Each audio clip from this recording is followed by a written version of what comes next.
အောက်တန်းကြတဲ့စိတ်နေသဘောထားရှိတဲ့ပုဂ္ဂိုလ်တွေက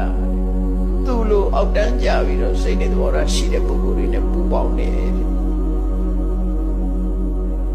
တခါစိတ်ဆန္ဒမြင့်မြတ်တဲ့ပုဂ္ဂိုလ်တွေကသူ့လိုပဲစိတ်ဆန္ဒမြင့်မြတ်တဲ့ပုဂ္ဂိုလ်တွေနဲ့ပဲပူးပေါင်းတယ်ဒီနှစ်ခုကဖြောင်းပြန်ပြန်ပြီးတော့ပူးပေါင်းလို့မရ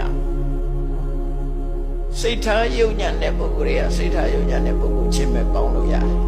စိတ်ထားမြင့်မြတ်တဲ့ပုဂ္ဂိုလ်တွေကစိတ်ထားမြင့်မြတ်တဲ့ပုဂ္ဂိုလ်အဲ့ဒါကိုမမလို့ပြောတဲ့အခါမှာမမစာပေထဲမှာအသုံးလေးတစ်ခုရှိတယ်ကောဒိနာကောနောသမနေနာသမနောဆို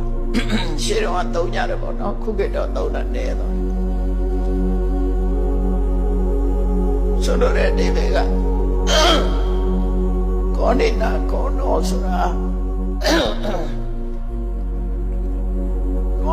နွားရင်းနဲ့ပဲပူပေါင်းတာပဲနွားကစိတ်နဲ့မပူပေါင်းဘူးနွားချင်းပဲ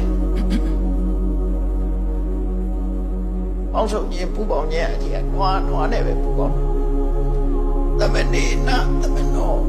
ယဟန်ကလည်းယဟန်နေနဲ့ပဲပူပေါင်းတယ်